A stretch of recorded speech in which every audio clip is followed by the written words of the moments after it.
Hello guys, welcome to 5th Generation Hobby Shop. Magre-review tayo ngayon ng unit. Unit po ni Sir Alpanic. Sir, shout out kay Sir Alpanic. This is your unit, the High Kappa IREX 6.0 6 inches barrel. That is why 6.0. This one is semi-automatic gas blowback pistol by WE, made in Taiwan.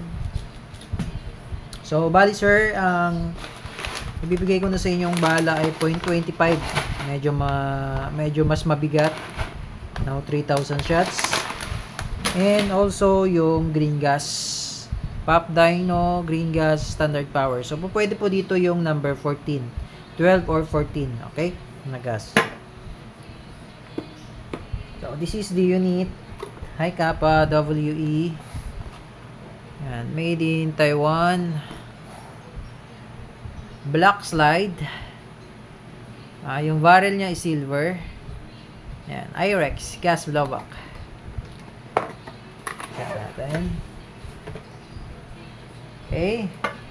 And comes with the mounting plate para sa red dot optic. Yung buffer doon sa extender. And the unit.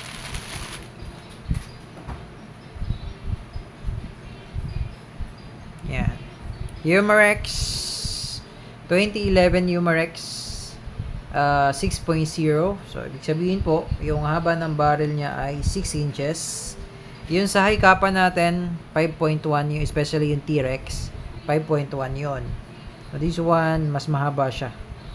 Okay, fiber optic sight, naka-ambidextrous manual safety, extended beaver tail safety. Check natin yung safety. Okay, working.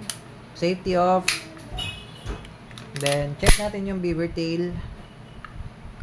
Okay, working. Magwell.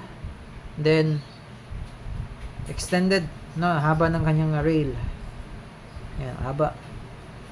Pwede mo siyang lagyan ng flashlight. So, tingnan natin kung anong babagay na flashlight yan.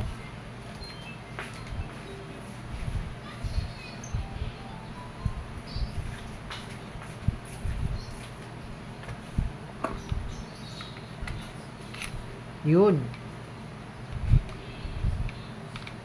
So, pwede kang maglagay dito ng flashlight na yung mas mahaba. Mayroon ganun eh, yung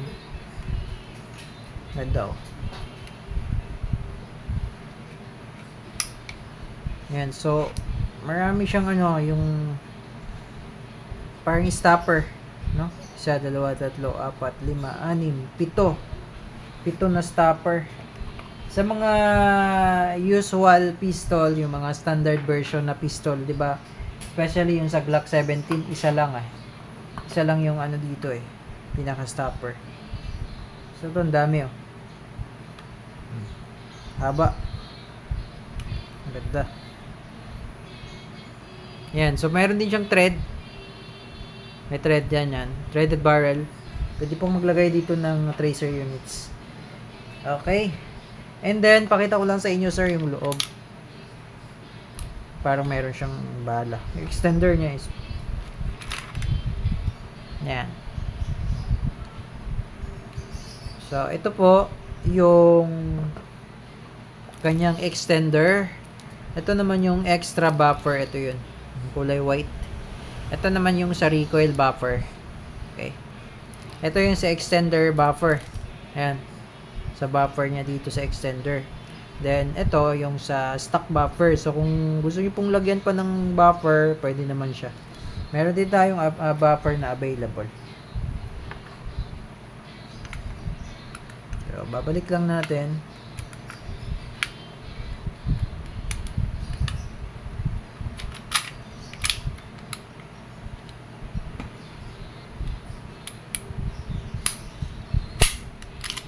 Okay. And then, lagyan natin ng gas para ma-chronograph testing kung ilang EPS. 1, 2, 3. Okay.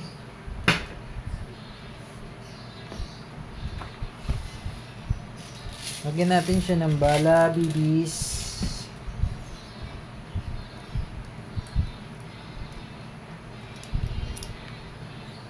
Okay, chronograph testing.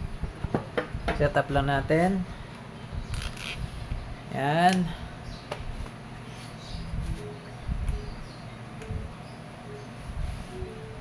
Okay.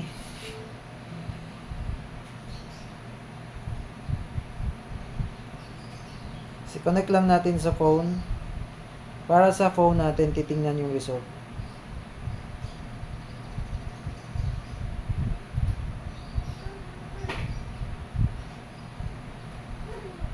Okay, so dito natin makikita mamaya yung result ng EPS. Okay, so testing. Lagay lang tayo ng protection pad. Okay. So Sir Alpanic, chronograph testing ng inyong unit. Again, this is the 2011 6.0 IREX by WE gas blowback airsoft pistol. Okay. Firing.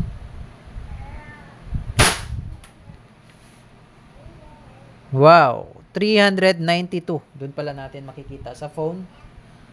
Yan, 392.9. Okay, another one. 392.2. Lakas ha. Firing. 381.4. And last one. 383.4. Okay, and then open chamber. Release the magazine. Pull back the slide. Hammer, slide stop. Slide release down. Release the slide. And hammer down. Okay, and shooting test tayo. Lagyan lang natin ng more BBs. 2, 4, 6. Gawin natin 10.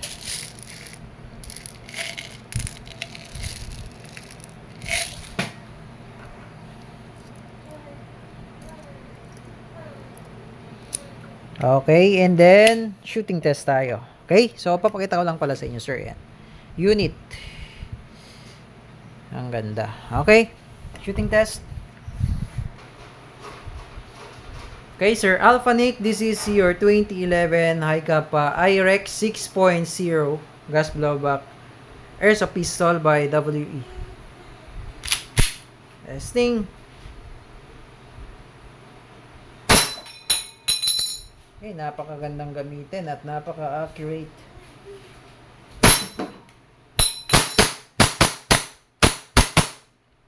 Open chamber, release the magazine. Okay, then hammer down. Okay, Sir Alpanic, okay na po ang unit 2011 IREX by WE. So, kung may question regarding sa inyong unit, message lang sa aming Facebook page or tawagan kami sa aming contact numbers. So, yun lamang po. Thank you and have a nice day.